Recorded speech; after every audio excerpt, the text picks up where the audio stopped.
Janasena party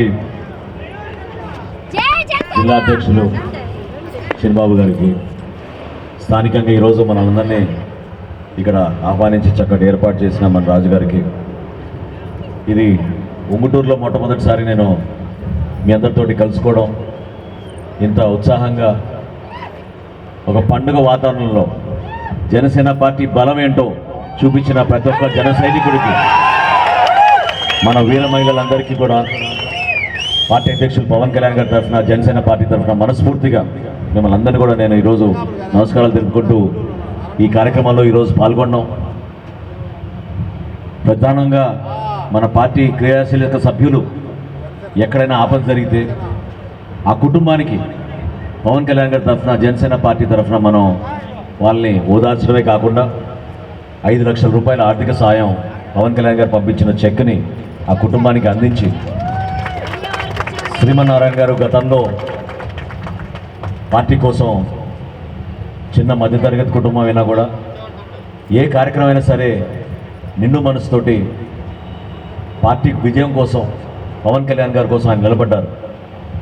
కాబట్టి ఇది ఒక మన బాధ్యతగా ముందుగా మనం ఆ కుటుంబాన్ని కలిసి, ఆ బిడ్డలు పాపం కష్టపడి చదువుకుంటున్నారు చిన్న పాఠశాలలో, వాళ్ళకి పార్టీ ఎప్పుడు అండగా నిలబడుతుందని, భవిష్యత్తులో ఆ కుటుంబానికి ఒక ధైర్యం నింపే విధంగా సమిష్టిగా నాయకత్వం అంతా జిల్లా నుంచి మనం వాళ్ళకి నిలబడతాం అనే ఒక మాట మీ అందరి తరఫున, పవన్ కళ్యాణ్ గారి తరఫున ఆ కుటుంబానికి ఈరోజు అందించడం జరిగింది.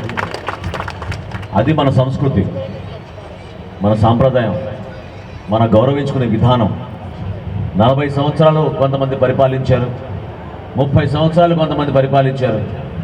ప్రభుత్వంలో ఉండి కూడా సొంత పార్టీ కార్యకర్తల కోసం ఎవరు కూడా పవన్ కళ్యాణ్ గారి లాగా ఆలోచించలేదు. ఈరోజు అధికారంలో, కేంద్రంలో కానీ రాష్ట్రంలో కానీ ఉన్న పార్టీలు వాళ్ళ కుటుంబ సభ్యులకి ఎక్కడైనా ఆపద జరిగితే కేవలం 2 లక్షల రూపాయలు ఇస్తున్నారు ఈ రోజుకి కూడా. కానీ మీ అందరి సహకారంతో రాష్ట్ర వ్యాప్తంగా మనం కార్యక్రమం చేసినప్పుడు క్రియాశీలక సభ్యత్వం ప్రతి కుటుంబానికి ఒక భరోసా ఇచ్చే విధంగా 5 లక్షల రూపాయల ఆర్థిక సాయం. అదేవిధంగా మన జన సైనికులు ఎక్కువగా బైక్ ర్యాలీలు, మోటార్ సైకిల్ ర్యాలీలు తీస్తూ ఉంటారు. కాబట్టి చిన్న చిన్న యాక్సిడెంట్లు ఎక్కడ జరిగితే 50,000 రూపాయల వరకు ప్రతి ఆసుపత్రిలో కూడా తక్షణమే వాళ్ళకి చెక్కులు అందేటట్టు పవన్ కళ్యాణ్ గారు ఆ కార్యక్రమం కూడా ఏర్పాటు చేశారు. అది ప్రతి నియోజకవర్గంలో, ప్రతి జిల్లాలో కూడా మనవంతు మనం కృషి చేస్తున్నాం. చాలామంది ఇక్కడ యువత ఉన్నారు కాబట్టి ముందుగా మిమ్మల్ని అందరినీ పవన్ కళ్యాణ్ గారి తరఫున ఆహ్వానిస్తున్నాం. జనవరి 12వ తారీఖున రణస్థలంలో, శ్రీకాకుళం జిల్లాలో ఒక అద్భుతమైన కార్యక్రమం చేయబోతున్నాం. మన రాష్ట్ర భవిష్యత్తు కోసం, మన బిడ్డల కోసం. ఏ కారణాల వల్ల పాలకులు యువతని ఉపయోగించుకున్నారు, కానీ ఎక్కడ కూడా వాళ్ళకి పరిశ్రమలు స్థాపించి వాళ్ళ కోసం అక్కడ ఉపాధి కల్పిస్తే వలసలకు వెళ్లకుండా ప్రశాంతమైన జీవితంలో గ్రామాల్లో బతకగలుగుతాం, మా తల్లిదండ్రులతో ఉంటాం అని ప్రతి ఒక్కరు చెప్పడం జరిగింది. ఎంతోమంది ఆవేదనతో మాట్లాడారు. మీ అందరికీ అవకాశం దొరికితే నేను రిక్వెస్ట్ చేస్తున్నా మిమ్మల్ని, విజయనగరం, శ్రీకాకుళం జిల్లాలో జరిగిన సమీక్ష సమావేశాలు ఒకసారి దయచేసి మీరు కూడా మన యూట్యూబ్ ఛానల్లో, మన జనసేన పార్టీ ఛానల్లో చూడండి. వాళ్ళలో ఉన్న ఆవేదన, వాళ్ళలో ఉన్న పట్టుదల, ప్రభుత్వం నుంచి స్పందించలేని మనస్తత్వం ఈ దుర్మార్గమైన పరిస్థితి తీసుకొచ్చింది. ఇప్పుడే ఇంతకుముందు మీడియా మిత్రులు నన్ను అడిగారు ఆక్వా రంగం గురించి జనసేన పార్టీ ఏం చేయబోతోందని. నేను మీ అందరికీ మాట ఇస్తున్నాను. పవన్ కళ్యాణ్ గారు స్వయంగా గతంలో భీమవరంలో 6 రోజులు ఉన్నప్పుడు ఈ ఆక్వా రంగం గురించి, ఆక్వా రైతుల గురించి చాలా లోతుగా ఆయన అధ్యయనం చేశారు. ప్రతి సందర్భంలో కూడా ఆయన మన పార్టీ కార్యాలయం నుంచి సమాచారం తెప్పించుకుంటున్నారు. అధ్యయనం చేసుకున్న తర్వాత ఎవరు స్పందించని విధంగా పవన్ కళ్యాణ్ గారు స్పందిస్తారు మీకు అండగా నిలబడడానికి, మీకు భరోసా ఇవ్వడానికి కోసం. ఆక్వా రైతులు నష్టపోతున్నారు, ఈ రోజున ఆందోళన దిగారు. ప్రభుత్వం ఇచ్చిన హామీలు నిలబెట్టుకోలేకపోయింది, ఇబ్బంది కలిగిస్తోంది. దీని గురించి ఏం చేయాలి మన ప్రత్యామ్నాయంగా, ఎటువంటి ఆలోచన రావాలి మనకి. కానీ ఎక్కడైనా మీరు చూసారా, ఈరోజు ఆ మత్స్యకార శాఖకు సంబంధించిన మంత్రి, నేను 4 జిల్లాలు పర్యటించాను. నాకు తెలిసిన వరకు ఏ గ్రామానికి వెళ్ళినా కూడా ఆయన నిలదీస్తారు, సిద్ధంగా ఉన్నారు ప్రజలు. ఆయన ఇచ్చే స్టేట్మెంట్లు కానివ్వండి, ప్రభుత్వం నుంచి ఏమాత్రం భరోసా ఇవ్వలేకపోగా ప్రతి సెక్టార్ని డ్యామేజ్ చేస్తున్నారు, వీళ్ళు ఇబ్బంది కలిగిస్తున్నారు. ఈ ప్రాంతాల్లో ఖచ్చితంగా ఆక్వా రంగాని కోసం ఒక లాజిస్టికల్ హబ్ ఏర్పాటు చేయాలి, ఉపాధి కల్పించాలి.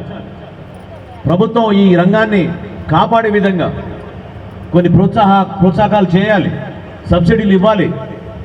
ప్రభుత్వం నుంచి ప్రత్యేకంగా దీని గురించి దృష్టి సారించాలి. ఎందుకంటే ఒకప్పుడు అద్భుతంగా ఇక్కడ వ్యవసాయ రంగంలో మన రైతులు రాణించేవాళ్ళు. ఈరోజు ప్రపంచ స్థాయికి ఎదిగో మనం మన ప్రాంతాన్ని నుంచి మీరు పడిన కష్టాల వలన, మీరు కష్టపడిన ఉత్పత్తి వలన ఈరోజు మన జీడిపి కానీ జిఎస్డిపి కానీ రాష్ట్రంలో మనకి అద్భుతమైన లెక్కలు ఉన్నాయని, పెరిగిపోతున్నామని, కావాల్సినంత రెవెన్యూ వస్తుంది, ట్యాక్సెస్ వస్తుందని వీళ్ళు చెప్పుకుంటున్నారు. కానీ ఆ కష్టం అంతా మీదే. మీరు ఈ ప్రాంతాన్ని నుంచి కష్టపడి చేపలు కానివ్వండి, రొయ్యలు కానివ్వండి, మీరు ప్రాసెస్ చేసి ఎక్స్పోర్ట్ చేస్తున్నప్పుడే మన ప్రాంతానికి ఆ విధంగా ఆ గుర్తింపు వచ్చింది. దాన్ని మర్చిపోతున్నారు. సంఖ్య కోసం కాదు నేను చెప్పేది, నిజాయితీ ఉండాలి పరిపాలనలో. పరిపాలన చేతకాక ఈ రోజున కేవలం వ్యక్తిగత విమర్శల కోసం, జనసేన పార్టీని ఇబ్బంది పెట్టడానికి కోసం వీళ్ళ సమయం అంతా వృధా చేస్తున్నారు. రమ్మనండి, ఎక్కడ చేస్తున్నారు మీరు? గడప గడప చెప్పండి. ప్రతి గ్రామంలో మీరు పర్యటించినప్పుడు గడప గడప అంటే కేవలం వైఎస్ఆర్సీపీ గడపలు కాదు, గడప గడప అంటే ప్రతి గడపకి వెళ్ళాలి మీరు. ఎందుకు ఎమ్మెల్యేలు మంత్రులు ముందుగానే అక్కడ పోయే స్టిక్కర్ అంటించేసి ఇంటికి వెళ్ళమని చెప్తున్నారు వాలంటీర్లు? ఎందుకు కొంతమందికే మీరు చేస్తున్న సంక్షేమ కార్యక్రమాలు చేరుతున్నాయి? బటన్లు నొక్కుతున్నాం అంటే ఎంతమంది బటన్లు చేరుతుందని చెప్పండి. ఎక్కడైనా మన గతంలో చూసామా? రైతుల్లో ఎప్పుడైనా కులాలు తీసుకొచ్చామా చెప్పండి? ఏ ప్రభుత్వం కూడా భారతదేశంలో రైతుల మధ్య కులాల చిచ్చు పెట్టిన సందర్భమే లేదు. దౌర్భాగ్యమైన పరిస్థితి ఈరోజు మన సమాజంలో. ఈ విధంగా ఓట్ల కోసం వీళ్ళు చేస్తున్న ప్రయత్నం. క్రాప్ హాలిడే ఏంటండి అసలు? ఎక్కడ విన్నావా గతంలో? మనం తూర్పుగోదావరి జిల్లాలో నేను నిన్న గన్నవరంలోనూ రాజుల్లో ఉన్నప్పుడు పర్యటిస్తున్నప్పుడు రైతులందరూ కూడా అదే ఆవేదన. బస్తాలు దొరకలేదు ఇన్ని రోజులు, 50 రూపాయలు వసూలు చేస్తున్నారంట ఒక బస్తా దగ్గర నుంచి. దేనికోసం ఈ ట్యాక్స్? కొత్త ట్యాక్స్ 50 కాదు, కొన్ని చోట్ల 100 రూపాయలు వసూలు చేస్తున్నారని చెప్తున్నారు నాకు ఈరోజు ఉదయం రాజోలు నియోజకవర్గంలో. ఎవరి ఖాతాలోకి వెళ్తుంది 100 రూపాయలు? ఈయనేమో ప్రతి గింజ కొనమంటాడు. ఒక టెలికాన్ఫరెన్స్ ఏర్పాటు చేసి ముఖ్యమంత్రి ఒకసారి రమ్మనండి, ఒక ఆర్బీకేని పరిశీలించమండి. మిల్లుల దగ్గర రైతులు ఏ విధంగా కష్టాలు పడి ట్రాక్టర్ల మీద లారీల మీద తీసుకెళ్ళి గంటలు రోజు నిలబడి ధాన్యం ఏదో విధంగా అమ్ముకుందామనే ప్రయత్నం వాళ్ళు చేస్తున్నప్పుడు ప్రభుత్వం ఎక్కడ భరోసా ఇచ్చింది చెప్పండి? జనసేన పార్టీ నుంచి మనం కోరాల్సింది రైతుకు కాదు క్రాప్ హాలిడే, వైఎస్ఆర్సీపీ హాలిడే ప్రకటించాలి, వైఎస్ఆర్సీపీని ఇంటికి పంపించాలి. దానికోసం మనందరం కూడా కంకణం కట్టుకోవాలి. నాయకత్వం చక్కగా ఉంది మనకి. పవన్ కళ్యాణ్ గారి కన్నా మంచి నాయకుడు ఎక్కడ దొరుకుతాడో చెప్పండి మనకి రాష్ట్రంలో? ఆయనలో ఉన్న నిజాయితీ, ఆయనలో ఉన్న స్పందించే మనస్తత్వం ప్రతి ఒక్కరు కూడా చూసి ఆశ్చర్యపోతున్నారు. ఈ రోజున సొంత నిధులతోటి మన రైతులు ఆత్మహత్య చేసుకున్నారంటే 5 కోట్ల రూపాయలు ఒక 5 నిమిషాల్లో ఆయన ఆలోచించి ఆ రోజే ప్రకటించి ప్రజలందరూ కూడా ఆదుకోవడానికి ఆయన ముందుకు వచ్చారు. జగన్మోహన్ రెడ్డి గారు ముఖ్యమంత్రి అయిన తర్వాత తన సొంత నియోజకవర్గం పులివెందుల్లో 46 మంది రైతులు ఆత్మహత్య చేసుకున్నారు. నిజంగానే ముఖ్యమంత్రి గారి నియోజకవర్గంలో అటువంటి పరిస్థితి రావాలా చెప్పండి? నాయకత్వం ఏమైంది మీలో? మీరే ప్రజల్ని పట్టించుకోవడం లేదు, ప్రజలు మిమ్మల్ని చూస్తే విశ్వాసం కలగడం లేదు. ఒక మంచి ప్రజాప్రతినిధి ఎందుకున్నాం, అతను ముఖ్యమంత్రి అయ్యాడని గర్వపడే విధంగా జిల్లానే ఉండాల్సింది పోయి నియోజకవర్గంలో కూడా చివరికి నిరుత్సాహంగా ఆశ కోల్పోయి కుటుంబానికి దూరమై ప్రాణాలే వాళ్ళు బలి చేసుకుంటున్నారంటే, ఆత్మహత్య చేసుకుంటున్నారంటే రైతులు ఎటువంటి పరిస్థితి ఉందో మన రాష్ట్రంలో అర్థం చేసుకోండి. లెక్కలు తీసినప్పుడు మొన్న చింతల్పూడిలో చేసాం. రెండో కార్యక్రమం ఈ రాష్ట్రంలో మొదలుపెట్టినప్పుడు మొదటిది అనంతపురంలో చేసాం, అనంతపురం తర్వాత చింతల్పూడిలో చేసాం. ఈ జిల్లాలో కూడా గోదావరి జిల్లాలో పచ్చటి పొలాలున్న గోదావరి జిల్లాలో కూడా దాదాపు 46 మంది ఆత్మహత్య చేసుకున్నారంటే ఆశ్చర్యపోయాం మేము. అక్కడ కూడా మళ్ళీ కుల వివక్ష. కొంతమంది రైతులకే ఇచ్చారు డబ్బులలో. రైతే కదా, చివరికి ఆయన కష్టపడి పండించే ధాన్యాన్ని బియ్యం రూపంలో మనం తింటున్నప్పుడు మనం కనుక్కుంటామా ఎక్కడి నుంచి పండింది, ఏ రైతు పండించాడు అనేది? ఎక్కడైనా చూసామా ఇటువంటి పరిస్థితి చెప్పండి? చాలా ఆందోళనకరంగా ఉంది. ఈ ముఖ్యమంత్రి జగన్మోహన్ రెడ్డి అయిన తర్వాత ఈ 3 సంవత్సరాల్లో రాష్ట్రంలో 3000 మంది రైతులు ఆత్మహత్య చేసుకున్నారు. దొంగ లెక్కలు చూపిస్తున్నారు ఈ రోజున 1100 మంది 1200 మంది ఆత్మహత్య చేసుకున్నారని. వాస్తవానికి దూరం ఇది. క్షేత్రస్థాయిలో జనసేన పార్టీ రైతు స్వరాజ్య వేదిక అనే ఒక సంస్థ ద్వారా కలిసికట్టుగా ప్రతి జిల్లా నుంచి సమాచారం సేకరిస్తే మేమే ఆశ్చర్యపోయాం. ఎఫ్ఐఆర్ నంబర్లతో సహా మంది ఆధారాలు ఉన్నాయి. సుమారు 3000 మంది రైతులు ఆత్మహత్య చేసుకున్నారు. అధైర్యపడబాకండి. పవన్ కళ్యాణ్ గారు ఉన్నారు, అద్భుతమైన నాయకుడు. జనసేన పార్టీ జన సైనికులు మీతో అండగా నిలబడతారు. ప్రతి కుటుంబాన్ని మనం ఆదుకుంటాం. ప్రతి కుటుంబానికి ₹1,00,000 ఆర్థిక సాయం అందిస్తాం. కేవలం ఆత్మహత్య చేసుకున్న రైతులకి కాదు, ఈ రంగాన్ని కాపాడే విధంగా, వ్యవసాయ రంగానికి అన్నిటికన్నా పెద్దపీట వేసే విధంగా, ఉపాధి కోల్పోకుండా మీకు మెరుగైన సాంకేతికంగా మంచి అవకాశాలు దొరికేటట్టు, మన ప్రాంతాల్లోకి అద్భుతంగా మనం పంటలు పండించుకునేటట్టు తప్పకుండా పవన్ కళ్యాణ్ గారు మీ వెంట నిలబడతారు. జనసేన పార్టీ దానికి అండగా కట్టుబడి ఉందని ఈ సందర్భంగా తెలుపుకుంటున్నాను. నాయకత్వం మీకు ఉన్నప్పుడు దయచేసి జన సైనికులు మీరెవరు కూడా ఆధారపడబాకండి. ఇంకెన్ని కేసులు పెడతారు వీళ్ళు పట్టమనండి, రమ్మనండి, మీ వెంట మేము ఉంటాం. మీకు భరోసా ఇస్తున్నా. ఈ రోజున ప్రతి పోలీస్ స్టేషన్లో కూడా జనసేన పార్టీ తరఫున ఒక న్యాయవాదిని మనం త్వరలోనే అపాయింట్ చేసుకోబోతున్నాం. మీకు ఎవరైనా సరే మిమ్మల్ని బెదిరించినా, ఎవరైనా సరే మిమ్మల్ని ఇబ్బంది పెట్టినా, ఇప్పుడు రాజుగారు చెప్తున్నారు నాకు, సమావేశానికి వస్తామంటే రేషన్ కార్డులు తీసేస్తామని, సంక్షేమ కార్యక్రమాలు ఆపేస్తామని బెదిరిస్తున్నారని. ఎవరి జేబులోంచి డబ్బులు ఇస్తున్నారో చెప్పానండి. మన ట్యాక్సులు మనం కష్టపడి మన రాష్ట్రాన్ని కాపాడుకున్న ఈ రోజుల నుంచి ఈ రాష్ట్రాన్ని అంధకారంలో నెట్టింది జగన్మోహన్ రెడ్డి గారు. జగన్మోహన్ రెడ్డి గారి పరిపాలన వల్ల ప్రజలు ఈ రోజున ఇబ్బందికి గురవుతున్నారు. నిలబడాలి. ధైర్యంగా నేను చెప్తున్నాను మన జన సైనికులకి, దయచేసి ఎన్నికలు వచ్చే వరకు మీరు ఎక్కడ కూడా తగ్గబాకండి. నిలబడండి, పార్టీ కోసం కష్టపడండి. ప్రతి నియోజకవర్గంలో కూడా మన బలం ఏంటో మనం చూపించుకుందాం. నాయకత్వం మీ వెంట ఉంటుంది. ఎక్కడైనా పొరపాటు జరిగి కావాలని మీ పైన దొంగ కేసులు బనాయిస్తే మీరు మాకు సమాచారం ఇవ్వండి. గంట లోపే కేంద్ర కార్యాలయం నుంచి జిల్లా యంత్రాంగం, మన నాయకులు, మన పార్టీకి సంబంధించిన న్యాయ విభాగం నుంచి ఒక న్యాయవాది ఇమ్మీడియట్గా మీకు అండగా నిలబడేటట్టు, పోలీస్ శాఖలో కూడా చాలా మంది మనకి సానుభూతి పరులు ఉన్నారు. వాళ్ళు కూడా మన సోదరులే. ఇంకొక 3 నెలల్లో 6 నెలల్లో మహా అయితే ఈ ప్రభుత్వానికి వాళ్ళకి అండగా నిలబడతారు. 6 నెలల తర్వాత వాళ్ళే వైఎస్ఆర్సీపీ నాయకులు లాఠీలతో కొడతారు.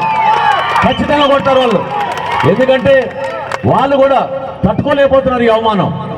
ఇంత అన్యాయంగా ఏంటిది, మీరు వేసుకున్న యూనిఫామ్కి ఈరోజు మాకు గౌరవం పోయిందనే ఆవేదనతోటి ఎంతో మంది వచ్చి పవన్ కళ్యాణ్ గారితో చెప్తా ఉంటారు. దయచేసి నిలబడండి. మన పార్టీ ఇంకా బలంగా ముందుకెళ్ళాలంటే మనకు ప్రణాళిక ఉండాలి, మనకు వ్యూహం ఉండాలి. ప్రతి ఓటు గతంలో మనల్ని ఎవరు నమ్మలేదు. గత ఎన్నికల్లో మన కుటుంబ సభ్యులే మనం నమ్మలేదు. కానీ ఈ రోజున మన కుటుంబ సభ్యులే మనని ఆశీర్వదిస్తున్నారు, ముందుకెళ్ళమంటున్నారు. మనం ఓట్లు వేయించుకోవాల్సిన బాధ్యత మన పైన ఉంది. దానికోసం మీరందరూ కూడా కేవలం గోదావరి జిల్లాలు, బలమైన జిల్లాలు జనసేన పార్టీ కంటే సరిపోదు. మనం ప్రణాళిక సిద్ధం చేసుకోవాలి. జిల్లా స్థాయిలో, మండల స్థాయిలో, గ్రామ స్థాయిలో, ప్రతి నియోజకవర్గంలో మనం బలమైన నాయకత్వాన్ని పెంచాలి. పవన్ కళ్యాణ్ గారి కోరిక ఒకటే, రాబోయే రోజుల్లో యువతకు మన పెద్దపీట వేయాలి. ప్రతి పార్టీ పదవుల్లో వాళ్ళకి వీలైనంత వరకు ఎక్కువ శాతం యువతకు మనం అవకాశం కల్పించాలి. ప్రతి జన సైనికుడిని మీరందరూ కూడా గౌరవించండి. అదొక్కటే ఆయన కోరేది. పార్టీ కోసం అహర్నిశలు కృషి చేసిన వ్యక్తులు మన జన సైనికులు. రాబోయే రోజుల్లో తప్పకుండా కళ్యాణ్ గారు ఇక్కడ పర్యటిస్తారు. ఆక్వా రైతులకి మరొకసారి నేను ఈ సందర్భంగా దయచేసి చెప్తున్నాను, మీరు ఆధారపడబాకండి. ఒక మంచి ప్రణాళికతోటి మీకు ఇవ్వాల్సిన సబ్సిడీల కన్నా మంచి సబ్సిడీలు, మంచి ఆలోచన, మంచి పాలసీ, ఒక మంచి విధానం జనసేన పార్టీ మీ ముందు తీసుకొస్తుంది. అదేవిధంగా సీడ్ విషయంలో కానివ్వండి, మీకు ఎటువంటి సబ్సిడీలు రావాలన్నా కూడా, విద్యుత్ విషయంలో కానివ్వండి, ఒక మంచి ప్రణాళిక కానివ్వండి. ఇందాక నేను అన్నట్టు ఇక్కడ లాజిస్టికల్ హబ్ కూడా ఏర్పాటు చేసి ఆక్వా రంగాని కోసం ప్రత్యేకంగా ఈ రైతాంగాని కోసం అహర్నిశలు కృషి చేసే విధంగా చాలామంది ముందుకు వస్తున్న నాయకులు, వాళ్ళందరికీ అండగా నిలబడతాం. రైతాంగాన్ని కాపాడుకుంటాం. ఆక్వా రైతాంగానికి ప్రత్యేకంగా మేము ఇంకా ఒక మంచి ఆలోచనతోటి మీ ముందుకు వచ్చి ఆ ఆలోచన చూడగానే ప్రజలు కూడా ఒక ధైర్యంగా ఈ కార్యక్రమాన్ని ముందుకు తీసుకెళ్తారు. మీరెవ్వరు కూడా అధైర్యపడి మీరు క్రాప్ హాలిడే డిక్లేర్ చేయబాకండి. వైఎస్ఆర్సీపీకి మాత్రం హాలిడే ప్రకటించండి. వాళ్ళని ఇంటికి పంపించాల్సిన బాధ్యత మన పైన ఉంది. మనస్ఫూర్తిగా ఇంత చక్కటి ఆహ్వానం పలికినందుకు, పార్టీ కోసం మీరు నిలబడినందుకు ప్రతి ఒక్కరికి పవన్ కళ్యాణ్ గారి తరఫున జనసేన పార్టీ తరఫున ధన్యవాదాలు తెలుపుకుంటూ సెలవు తీసుకుంటున్నాను. జై జనసేన, జై జనసేన.